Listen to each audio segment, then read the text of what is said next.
Within the past year, I've become spiritually awakened, releasing things and people that does not help me serve to be a better person. Learning to find peace with things that my old self just have not. Being more connected with myself and what gives me peace and makes me happy. And along this journey, I have discovered so much more. With me having my kids in my early 20s, they pretty much grew up with me. So now I'm finding myself trying to reverse a lot of the toxic things that they've learned along the way. Just pretty much trying to teach them about living to be a better person. And do you know that along this journey that I've been told what I do is witchcraft, I've been told that it's voodoo, and so many other things, right? It's kind of crazy. Hey everyone, welcome to my channel, Divinely Me, Life with C. I'm Sierra. And today I want to explain my definition of what a spiritual awakening is. Because I feel like there's a huge misunderstanding as to what it is and what it means. Imagine waking up with a fresh 24 hours, having an option to reinvent yourself every day. What would you change and what would stay the same? You know, they say our life path is written in the stars. Do you believe that? And what if I told you that is true? Our birth charts, astrology, our zodiac signs, numerology, our life path numbers, even like the phases of the moon and the energies that we get as the planets are, moving around. And it's so crazy. It feels crazy to even say this because I know a lot of people are like, what in the is she talking about, right? But along my journey of my spiritual awakening, it started with me just trying to figure myself out, just the journey of self-discovery. And I was just doing research on things that just really wasn't surface level, trying to understand myself and figure myself out because I've always felt misunderstood. Um, Often I felt like I did not belong. And it's not like I was one of them people that tried to fit in with the crowd because I've never been that type of person. And it's so crazy because along my journey, I discovered a book. And when I read that book, it made me realize that I'm an empathic person, which I had never heard this term before. So this journey of spiritual awakening has been very enlightening to me, and it's true that our life path is definitely written in the stars. But what we go through, we're meant to go through it. And I'll dive deeper about this in another episode, but just know that you're not the only one who feels like you have flaws. And you're not the only one who's ever experienced trauma. And you're not the only one who has a story. Everyone's story is different, but everyone has a story. And a question that truly matters is, how often do we take time to sit and talk to ourselves? How often do we take time to thank the child inside of us for being so strong when we were younger? And it doesn't have to be out loud, but it does have to be genuine and in a moment of silence, just for the purpose of connecting with yourself. How often do you say thank you to that teenage child inside of you for protecting you while you were trying to find yourself? How often do you imagine hugging that young adult inside of you and saying, I love you, for all the times that you didn't feel understood? And how often do you look in the mirror now and say to yourself, thank you, I love you? It's so weird because along my journey, after learning how to meditate, because meditate was kind of a struggle for me. It was like learning how to meditate, and I'm like, my mind goes a million miles an hour. Like, this is so weird. So I'm sitting here in silence, just trying to figure out like what is the purpose. And along my journey is where I learned how to release trauma and things that I didn't realize I was holding in. So as I'm going through like my breathing exercises and, you know, going through the phase of like what makes me happy, and spreading love and giving love and receiving love. And then there's a phase where you go through gratitude, right? So as I'm going through my gratitude moment, the things that I'm grateful for, I just imagine myself on a path.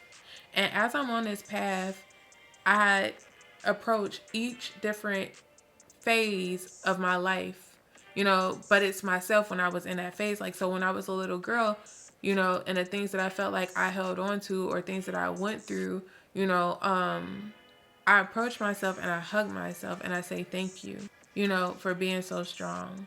And then I'll see like my teenage self, my adult self, and I just go through that process because it sounds lame and it sounds like it doesn't do anything, but it actually does make you reflect in that moment of like the things that you probably don't even realize that you're holding on to.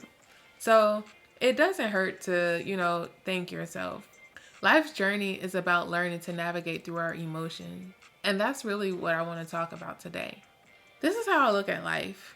Imagine looking up in the sky and being able to see all of these angels looking down on you.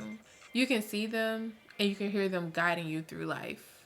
It's like a group of you and your friends together, and you're the bold one who volunteers to go and do something, saying, "It's not hard, I won't forget my power and who I am." Because supposedly Earth is a hard school. And then you're born into the world, Earth, having to remember who you are. Your friends are still watching and cheering you on, the angels. Along our journey of life as humans, life changes us, going through all different kinds of emotional challenges. You can easily lose your way, but how you find your way back is the biggest challenge. Realizing how things appear isn't true, learning to pay attention and learn about deeper connections and meanings to life that aren't really surface issues. If that's you, then that's why you're still here listening. Where do we get our idea of how life is supposed to be, anyways? TV, family, school, music, religious beliefs, others around us? We wouldn't even know red was a color if we weren't told that, right?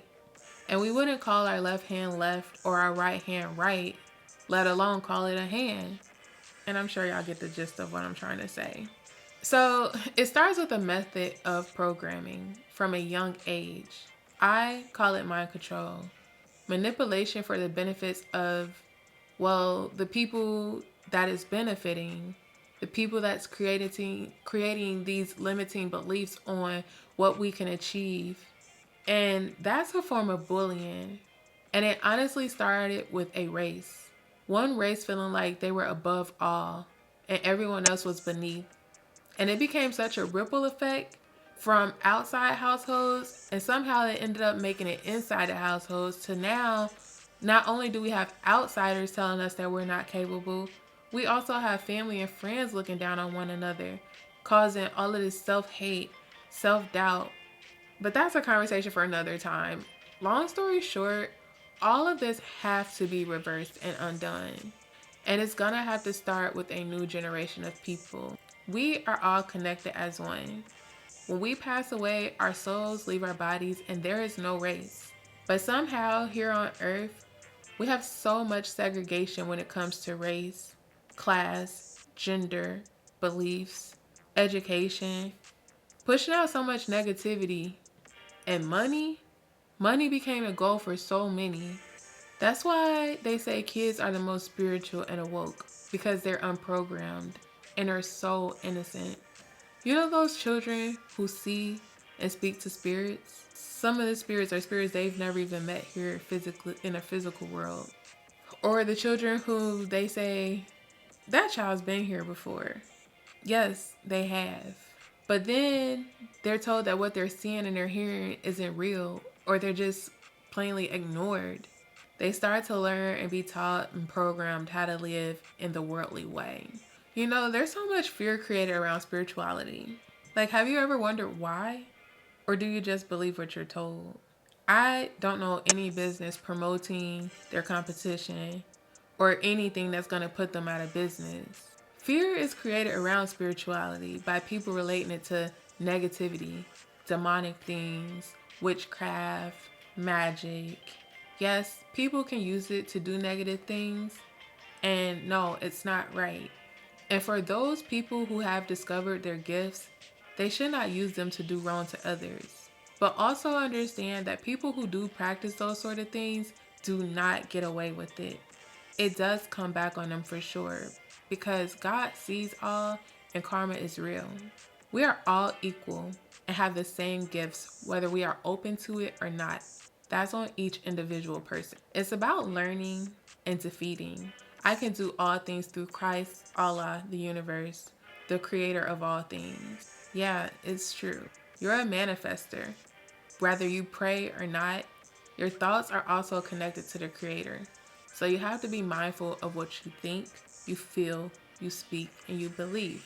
Which brings me to religion. Religion was created to keep people on a straight path of righteousness. And fear was implemented to make sure that they stayed on the right path. Depending on the religion, the rules differ, which to me is still some method of control. In churches and other religions, there are prophets, and prophets are able to touch people and feel the energies and see things, the same as psychics, they're messengers. Healers are able to heal people by touch, the same as Reiki massagers, they're healers. It takes courage and strength to let go of those things that we love that does not mean us well and puts us in such low vibrations and negative energy. Have you guys noticed how recently the positive vibes only became a trend? Yeah, there are things you have to learn to let go of for growth, whether that's family, friends, finances, trauma, beliefs, addictions. Not to mention that life is about rebirths and reinventing yourself, to have a victory daily, and to remember your purpose here on earth. Whatever your purpose is, trust that it is not to be hateful. It is not to be revengeful. It is not to be jealous. It is not to live in greed or to be selfish, nor to live in the shadow of your ego. Of course, yes, we have things here on earth that causes those emotions. Everyone deals with some sort of rejection, mistreatment, abuse, discrimination. These issues will keep you in low vibration if you allow it, which will and can block blessings. So either way, however those situations made you feel, you have to learn from it. Be thankful for the lesson, acknowledge the emotion, whether it's fear, anger, sadness, and replace it with your insight of awareness from what you learned, and you have to move on with your head high and just don't repeat that lesson. I personally know that it's easier said than done, and it takes a lot of practice. What I want you guys to do is to take a moment and close your eyes. And you have to be somewhere where there's light. And you should not be driving. I don't think that needs to be said, but I'm saying it. Now close your eyes and look up. Now with your eyes still closed, look down. So do you see what I'm saying? There's so much more light when you're looking up, and it's dimmer when you're looking down. So it's important to keep your head up. But that was just a little exercise I wanted to try with you guys. Anyways, back to my point. To rediscover yourself and your purpose, you have to be full of peace. Surround yourself with high vibrating people and learn to calm your mind so that you can think and hear clearly. Be happy, be selfless, practice self-love, loving yourself and loving others. And a part of that is learning to avoid red flags, respecting yourself and respecting others. Most importantly is forgive those who do not know who they are, for they are still sleeping. Also, forgive yourself for those you have hurt knowingly and unknowingly. But there's a disclaimer here. Forgiving does not mean allowing people back in your space if that's not what you want. You can forgive them through prayer or thought, just as long as it's sincere and genuine, and you understand the lesson that you were meant to learn, and you're no longer holding on to the anger or whatever the emotion that you experience with that lesson. You go your way with love, and they go their way with love. We are all free spirits and have the free will to love how we choose to here on earth. Spirituality is anything but negative. You are free to be you, and there is no rules. It's all love, respect, and positivity. Matter of fact, is it negative when your intuition saves your life? Or luck when you win something? God is answering prayers, and your guardian angels are with you at all times. Whether you choose to listen or pay attention, that's on you. Try looking at Earth as a game or a school. Each lesson or level that you pass, there's going to be a new challenge. And the ones that you don't pass, you just keep repeating. So learn the importance of putting yourself first, because in life you meet people at the frequency that you are currently at.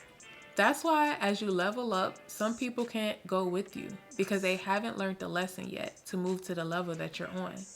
And please, do not mistake what I'm saying for material things, because that's not what I'm saying. Those things feed the ego, and shallow things, they can easily be gained as well as lost. What I'm speaking of is inner growth, inner peace. When you experience God's peace, it will exceed anything you can understand.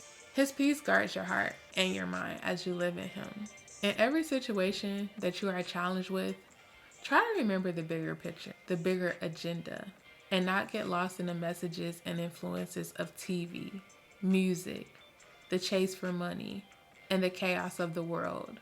Controlled agendas are being pushed daily to keep a lot of us asleep. And the longer we sleep, the longer the world stays corrupt. I know most will say they don't care about the world. And if that's the case, do it for your kids. Do it for your grandkids, your great grandkids, your nieces, your nephews. I know too well how when my kids are away from me, it drives me crazy because I want to protect them at all times. And I know a lot of us are like that. And unfortunately, we cannot be with them 24/7. So why not try to be the change and try to change the world? So when they are away from us, we don't have to have those worries. It starts with us. And as it starts with you, yourself, your friend, the next person, it'll become a chain reaction. Just remember that your divine self is leading your earthly self. And we have the freedom of free will to be happy and positive, despite all of the things going on around us trying to cause us to be in such low vibration. Some will listen to their intuitions and others will block it. But if you made it this far, you're on the right path. Some will succeed and some will have to redo this thing called life. Rather, they've served their purpose and they are no longer here with us, or they went down the wrong path and fell victim to the worldly ways. Just remember that every challenge you pass, that your angels are cheering you on and are so proud of you for your growth and the level up. There are actually rewards that comes with this, your choice of what you want it to be. They will send you messages about how proud of you they are, or if you're going down the wrong path, or advice on what it is that they want you to do via synchronicities and numbers. And whatever the number is, you know how like if people see the same numbers all the time, they're like, I keep seeing such and such, I'm gonna go play the lottery, Yeah, go play that number. But make sure you Google it too, because there's a message behind that number. And most of the time, I'll just type in Google, what does angel number 222 mean, or 333, or whatever numbers you're seeing. And you just look up what the spiritual meaning is. But they don't only send you messages via numbers, they send you messages through songs, movies, radio, intuitively. Have you ever noticed that when you're thinking of someone, you start seeing their name everywhere? Or they'll call you or message you? They may even pop up. Or like when you get ready to say something, but someone says it right before you do. Most people would call that a coincidence or deja vu. That's just another example of energy. The people who you think of and surround yourself with are in your energy. That's no different than soul ties. It's all an exchange of energy. Either way, they send messages and messages in many different forms and different ways, but in the end, it's up to you to receive it. Once again, we live in a world of free will. They can try to lead you to the water, but they cannot make you drink it. But there are signs all around us if you decide to pay attention to the messages that you're hearing and seeing. So now in closing, after hearing all of that, I just want to know, what would life be like in a world full of people spreading love? In my opinion, a non-profitable one. We have to look at the bigger picture, guys. A lot of us are being called to awake right now and to come together collectively and unite for a higher purpose.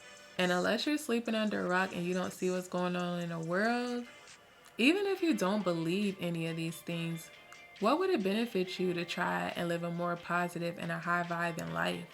Less stress, more happiness?